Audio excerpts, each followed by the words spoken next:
네, 오늘 수요 기도회 가운데 우리에게 주신 말씀은 시편 130편 1절에서 8절 말씀입니다.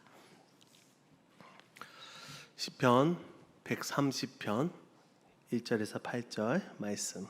제가 한 절, 우리 성도님께서 한 절 교독하면서 읽도록 하겠습니다. 시편 130편입니다. 여호와여, 내가 깊은 곳에서 주께 부르짖었나이다. 주여, 내 소리를 들으시며 나의 부르짖는 소리에 귀를 기울이소서. 여호와여, 주께서 제 악을 지켜보실진데 주여 누가 서리이까? 그러나 사요하심이 주께 있음은 주를 경외하게 하심이니이다. 나 곧 내 영혼은 여호와를 기다리며 나는 주의 말씀을 바라는도다. 파수꾼이 아침을 기다림보다 내 영혼이 주를 더 기다리나니 참으로 파수꾼이 아침을 기다림보다 더하도다. 이스라엘아, 여호와를 바랄지어다. 여호와께서는 인자하신가 풍성한 속량이 있음이라. 그가 이스라엘을 그의 모든 죄악에서 속량하시리로다. 아멘. 네, 우리 옆에 계신 분들과 함께 인사하도록 하겠습니다. 모든 것이 하나님의 은혜입니다. 모든 것이 하나님의 은혜입니다. 아멘. 네, 우선 공식적으로 어머니 장례 이후에 예배에 이렇게 설교를 하게 됨에 앞서 저희 어머니 장례에 우리 성도님들 많이 오셔서 또 많은 분들이 위로해 주시고 또 격려해 주셔서 깊은 감사를 드립니다. 장례는 하나님의 은혜 가운데 또 우리 성도님들의 기도 가운데 잘 치렀습니다. 저에게 보내주신 또 저희 가정에게 보내주신 또 성도님들의 따뜻한 위로와 격려 그리고 사랑 오랫동안 기억하면서 잊지 않도록 하겠습니다. 감사합니다. 어린 아이들이 부모들에게 거짓말을 할 때가 있습니다. 그렇죠? 근데 그 아이들이 참 잘 속였다고 생각을 합니다. 그렇죠? 나름대로 이유를 생각하고 이렇게 하면 되겠지 하면서 거짓말을 하죠. 근데 하지만 그 거짓말은 금방 들통나게 되죠. 평소와 다른 눈빛, 또 그 거짓말을 했을 때, 되물었을 때 그 흔들리는 동공, 그렇죠? 우리 자녀들도 우리 성도님들에게, 여기 계신 성도님들에게 속이기는 안 것이 아니라 거짓말을 할 때 느낌이 오잖아요. 그렇죠? 그 행동이 조금 달라지고 또 평소와 뭔가 좀 다른 모습을 통해서 그런 행동들을 통해서 그 거짓말을 발견할 수 있습니다. 특이한 것은 그 거짓말하는 그 아이들이 또 저희 다음 세대 아이들도 가끔 저한테 거짓말할 때 보면요, 눈을 제대로 쳐다보지 못합니다. 그렇죠? 어떻게든 그 눈을 피하려고 하고요. 떳떳하지 못하기 때문에 금방 탄로날 것에 대한 두려움 때문에 거짓말하는 그 아이는 늘 가슴이 두근거리며 콩닥콩닥 뛰며 살아갈 수밖에 없습니다. 사람이 사람을 속이는 것도 이렇게 금방 알아채는데요. 과연 하나님을 속일 수 있을까? 하나님께 거짓말할 수 있을까? 이렇게 생각하는 것 자체가 어리석은 사람일 것입니다. 하나님은 우리의 모든 것을 다 알고 계시잖아요. 그렇죠? 우리를 감찰하시고 우리 속마음도 아시고 우리의 영혼 그 깊은 곳까지 감찰하시는 분입니다. 그렇기 때문에 우리의 영적 상태 또한 어떠한지 알고 계실 겁니다. 우리가 하나님 앞에서 거짓으로 예배드리러 나오는 것, 거짓으로 기도하는 것, 이것 또한 정말로 잘못된 예배자의 모습일 것이고요, 잘못된 그리스도의 모습입니다. 우리가 생각하는 것, 계획하는 것, 마음먹은 것, 그 가운데 거짓된 마음도 있을 것이고요, 거짓된 혀도 있을 것입니다. 거짓된 신앙의 모습도 분명 하나님께서는 분별하고 알고 계십니다. 우리도 그런데 신앙생활을 하다 보면요, 거짓을 행하고 나고 한 주간 말씀 가운데 잘 살지 못하고 나면 하나님께 나와서 하나님께 기도하는 것이, 예배하는 것이, 찬양하는 것이 때로는 힘들 때가 있습니다. 참 어려울 때가 있는 거죠. 아이가 거짓말하고 부모의 눈을 제대로 쳐다보지 못하는 것처럼 하나님께 올바르게 마주보고 예배드릴 수 없고 기도할 수 없는 것입니다. 우리 창세기에 보면요, 아담과 하와가 에덴 동산에서 선악과를 따먹잖아요. 그리고 하나님이 그들을 찾아왔습니다. 숨어있는 아담과 하와에게, 아담아 내가 어디 있느냐? 벌거벗어서 숨었다고 대답하죠. 평상시에는 하나님과 함께 산책도 하고 하나님과 대화도 하고 하나님을 찬양하기도 하고 하나님께 그 하나님 품 안에서 분명 지냈던 아담과 하와였을 텐데, 죄짓고 나서 누가 그들을 고발하지도 않았는데, 누가 그들을 거짓을 고하지도 않았는데 스스로 하나님의 낯을 피하는 모습을 볼 수 있습니다. 스스로 숨어버린 것이죠. 그 이후에 가인도 마찬가지였습니다. 동생 아벨을 죽인 가인은 하나님이 찾아와서 묻습니다. 내 동생 아벨이 어디에 있느냐? 근데 엉뚱한 대답을 하죠. 내가 동생을 지키는 자입니까? 하나님의 부르심에, 하나님의 질문에 회피하고 외면해 버리는 것입니다. 왜 그럴까요? 스스로 떳떳하지 못하기 때문에, 당당하지 못하기 때문에, 하나님 앞에 제대로 설 수 없기 때문입니다. 오늘 시편 130편의 시인도 죄 가운데 있습니다. 그는 영혼의 깊은 밤을 경험하고 있고요. 그 깊은 밤 가운데 깊은 곳에서 한 줄기 빛을 찾기 위해 하나님께 향하고 부르짖고 있습니다. 우리 1절 말씀 우리 함께 읽도록 하겠습니다. 시편 130편 1절입니다. 여호와여 내가 깊은 곳에서 주께 부르짖었나이다. 아멘. 현대인의 성경은 이렇게 표현하고 있습니다. 여호와여 내가 절망의 늪에서 주께 부르짖습니다. 절망의 늪에서, 깊은 곳에서 하나님을 향해서 부르짖고 있는 것입니다. 시인의 이러한 모습은 어찌 보면 엄청난 도전이고요, 용기이고요, 중요한 신앙의 모습입니다. 왜냐하면 우리 인생에서 우리는 늘 죄를 가지고 있죠. 원죄인을 가지고 있습니다. 그리고 연약하고 막 유혹에도 막 쉽게 넘어가서 죄에 대해서 너무나도 취약해질 수밖에 없습니다. 누구나 다, 저를 포함한 누구나 다 죄에 질 가능성을 가지고 있고요, 또 죄를 짓고 살아갑니다. 죄를 지을 때마다 우리는 하나님의 낯을 피하려고 하죠. 그리고 하나님의 부르심에 멀리 도망가려고 합니다. 때로 응답하지도 않습니다. 근데 오늘 시편 130편의 시인은 그렇게 도망가지 않습니다. 하나님께 깊은 영혼의 밤을 경험하면서 죄로 인해서 깊은 늪에 빠진 그 상태에서 오히려 하나님을 향해서 간절히 부르짖고 있는 것입니다. 여러분, 하나님께 부르짖음, 우리의 지악 가운데 회개는 바로 여기서부터 시작되는 것입니다. 여기서부터 부르짖음으로 인해서 회복이 시작될 수 있는 것입니다. 늪에 빠지면 어떻게 되죠? 점점 가라앉을 수밖에 없습니다. 죽을 수밖에 없습니다.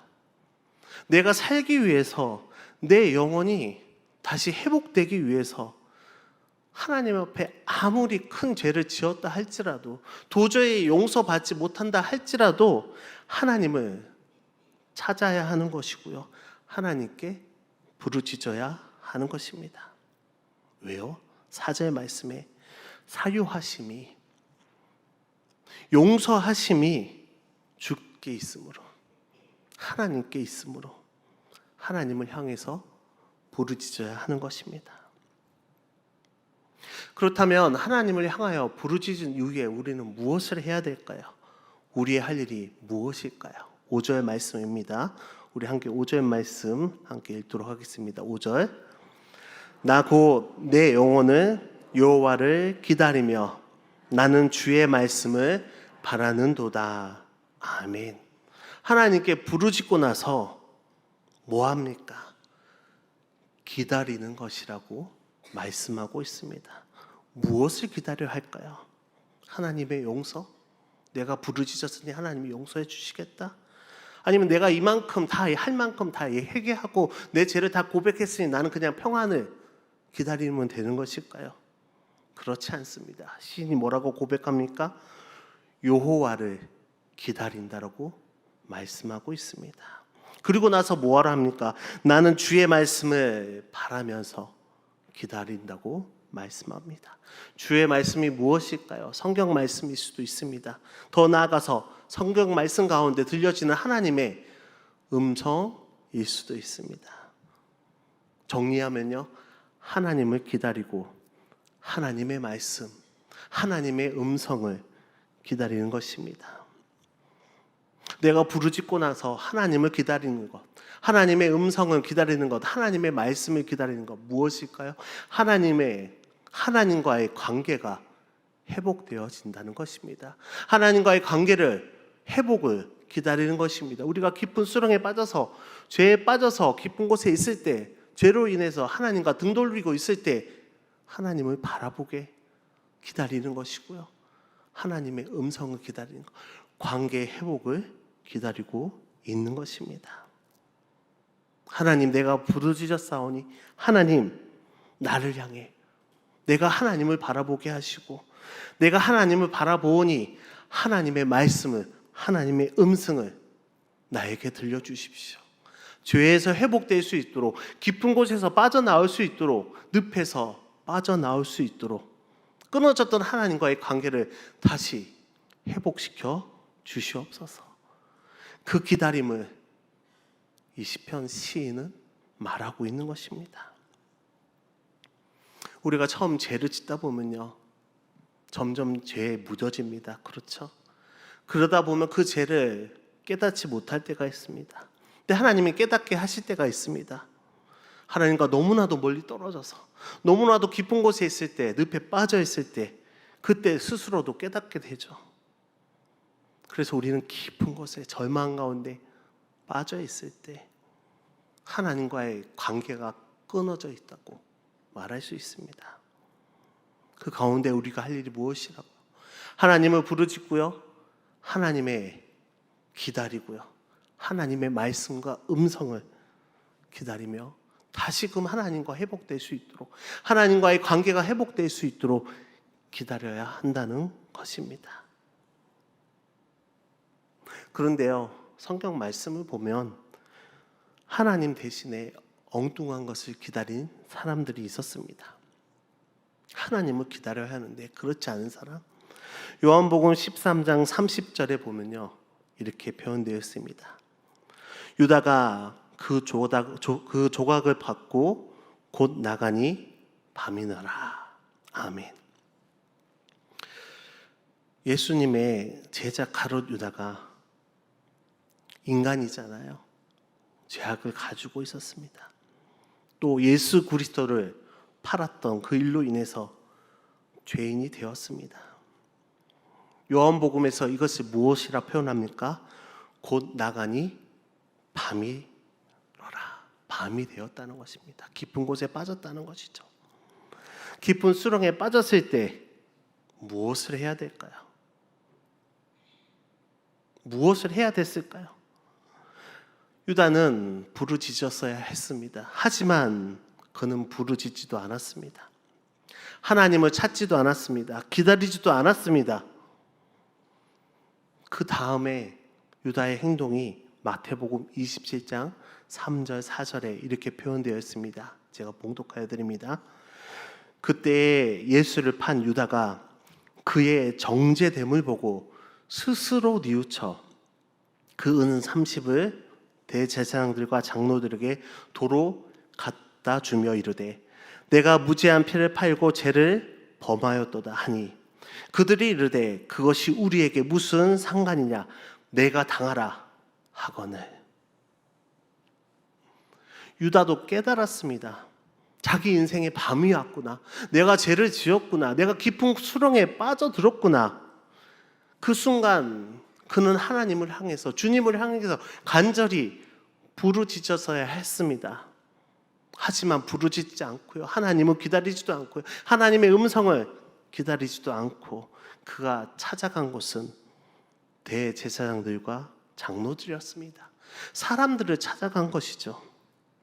하나님의 음성을 들어야 할 때, 하나님께 부르짖어야 할 때 그는 사람을 찾아간 것입니다. 그래서 무슨 결과가 나올까요? 그 대제사장들과 장로들에게 나와 무슨 상관이 있느냐, 너가 그것을 감당해라, 당해라, 사람의 입으로 나오는 말을 듣게 된 것입니다. 이런 인간적인 말을 듣고 어떻게 했을까요? 결국 최악의 상황으로 가게 되는 것이죠. 인생의 지옥을 마무리되는 것을 우리는 성경 말씀을 통해 볼 수 있습니다. 그런데요, 똑같은 죄를 범했던 베드로가 있습니다. 요한복음 21장을 보게 되면요, 회복되는 베드로를 볼 수 있습니다. 요한복음 21장 3절 4절입니다.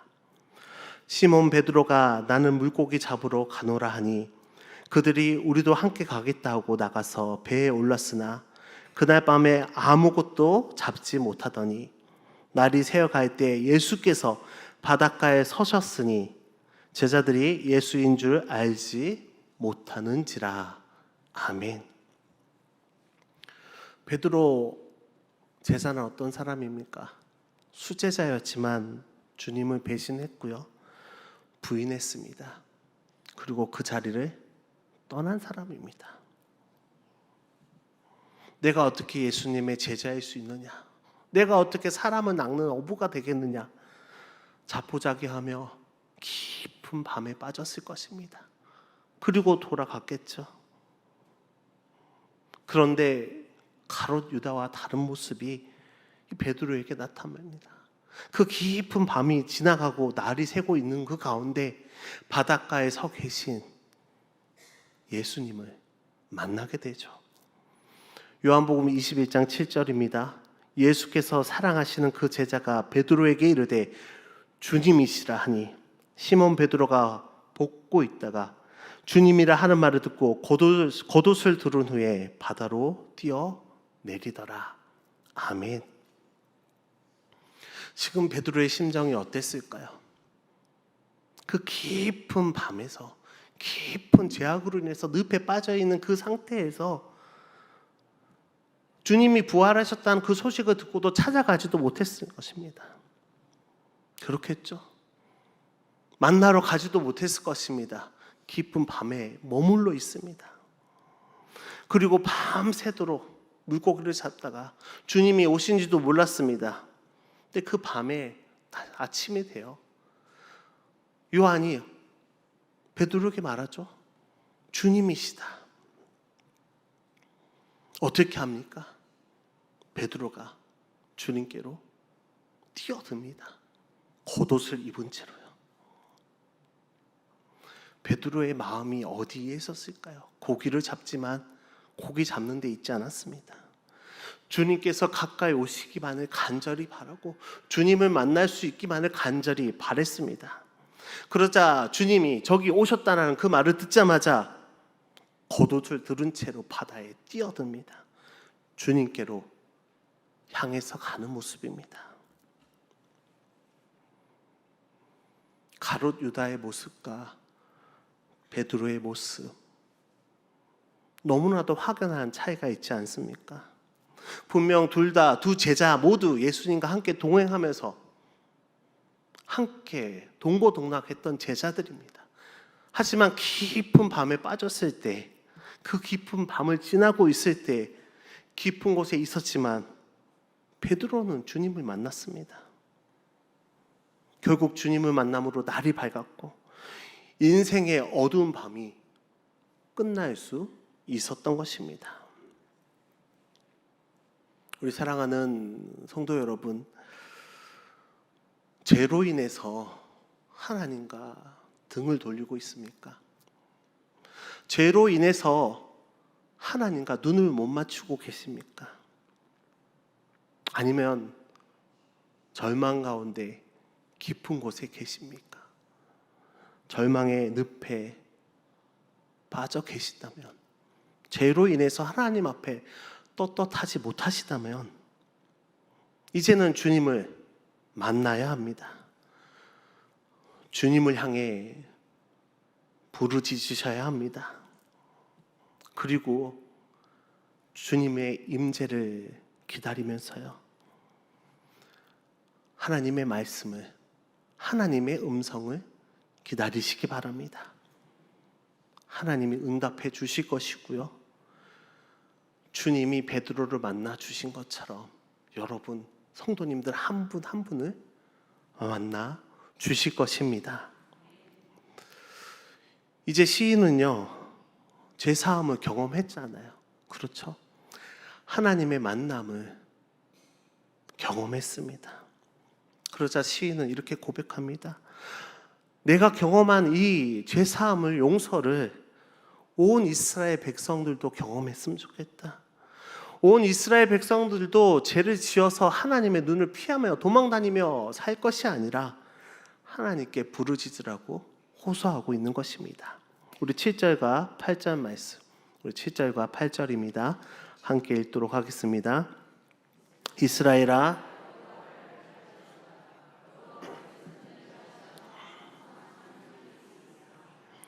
그가 이스라엘을 그의 모든 죄악에서 속량하시리로다. 아멘. 이 시인이 고백하는 것입니다.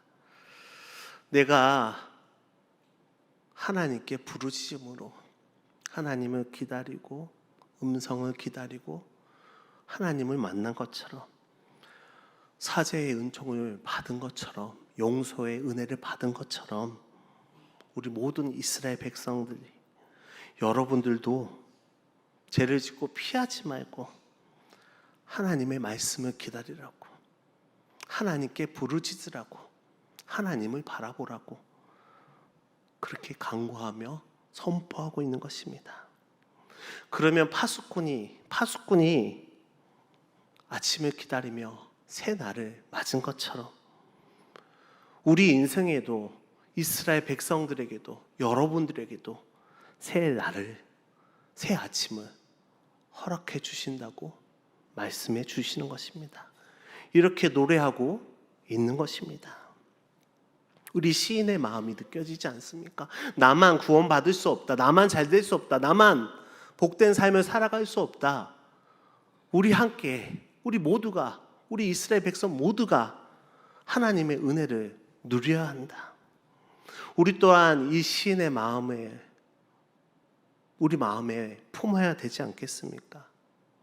우리 교회를 위해서, 나와 신앙생활을 하는 공동체를 위해서, 믿지 않는 나의 가족들, 친척들을 위해서 알려줘야 되고 선포해줘야 하는 것입니다. 그리고 이 민족을 위해서, 이 신이 이스라엘 백성들을 위해서 선포했던 것처럼 우리도 이 나라를 위해서, 이 민족을 위해서, 이 나라의 정치인들과 유정자들을 위해서 이 땅에 하나님의 구원이 이루어질 수 있도록, 하나님의 용서하심이 이 땅에 이루어질 수 있도록 기도해야 되는 것입니다. 특별히 내일은 광복절입니다. 얼마나 많은 그리스도인들이 민족의 해방을 위해서, 광복을 위해서 기도하며 눈물 지으며 고통받았습니까? 하지만 그들은 자신을 뿐만 아니라 이 나라를 위해서 간절히 기도했습니다. 광복을 위해서 기도했습니다. 우리 또한 나라를 위해서 잊지 않고 기도해야 됩니다. 우리 성도님들이, 여러분들이 우리 민족의 죄를 위해서, 우리 이 땅의 죄를 위해서 전심으로 내 죄와는 상관없다, 나와는 상관없다는 것이 아니라 하나님께 간구하면서요, 부르짖으면서요, 하나님만이 용서할 수 있습니다. 하나님이 사유하실 수 있습니다. 이 죄악으로 가득 찬 이곳이, 어긋나고 삐뚤어진 이 나라가 여러분들의 기도로 인해서 치유받게 되고요, 이 땅의 죄가 무너질 것입니다. 절망이 희망이 되고요, 이 땅의 회복을, 그 역사를 다 같이 경험할 수 있는 우리 성도님들 되시기를 바랍니다. 말씀을 정리하려고 합니다. 우리 사랑하는 염산교회 성도 여러분, 우리는 오늘도, 아니 매일매일 각양의 모습대로 다양한 일들 가운데 하나님이 원치 않는 일을 하기도 합니다. 그렇죠? 죄를 지을 수밖에 없습니다. 그러다 깊은 곳에 빠지게 되고요, 절망의 늪에 빠지게 됩니다. 그럴 때 계속해서 그 죄악의 길을 걷지 마시고요, 주님 앞에 나와서 회복을 구하시기를 바랍니다. 하나님 앞에 엎드려 간구하고 부르짖으면서 하나님이 우리에게 새 희망을 주시기를, 새로운 아침을 밝은 빛 가운데로 인도해 주시기를 기도하시기 바랍니다. 그렇게 인도해 주실 것입니다. 그리고 그러한 경험을 나에게만 머무르는 것이 아니라, 내 개인적인 경험으로 머무르는 것이 아니라, 우리 주변의 공동체, 우리 함께 믿음 생활하는 우리 염산교회 공동체를 위해서, 또 이 땅, 이 나라, 이 지역 곳곳으로 흘러가기를, 그 회복과 하나님의 용서하심과 구원의 역사가 곳곳으로 흘러가기를 기도하시기 바랍니다. 주님께서 여러분의 기도로 회복시켜 주시고 응답해 주실 것입니다. 우리 모두 주님께 부르짖음으로 응답의 삶, 회복의 삶을 경험하시는 우리 성도님들 다 되시기를 주님의 이름으로 간절히 축원합니다. 기도하겠습니다. 사랑의 하나님, 영혼의 깊은 가운데 하나님께 부르짖습니다. 내 죄를 주님 앞에 내어놓습니다. 나의 잘못에 대해, 우리의 잘못에 대해 주님께 즉시 고백할 수 있는 용기를 주시고, 죄로 인해 애통하며 통회하는 마음을 저희에게 주시옵소서. 주님께서 내 죄를 용서하여 주시기를 간절히 부르짖고 기다립니다. 하나님과의 관계 회복을 기다립니다. 주님, 우리의 허물을 보지 마시고 연약한 영혼을 다시 회복시켜 주옵소서. 주님의 용서와 한없는 사랑의 은혜 가운데 오늘도 내일도 매일매일 삶을 살아가게 하여 주시옵소서. 주님, 하나님의 용서의 경험이 나에게만 머물러 있지 않게 하시고, 이 민족, 이 나라 곳곳으로 흘러가게 하시고, 이 땅의 회복의 역사를 모두가 함께 경험할 수 있도록 인도하여 주시고 축복하여 주시옵소서. 예수님의 이름으로 기도드립니다. 아멘.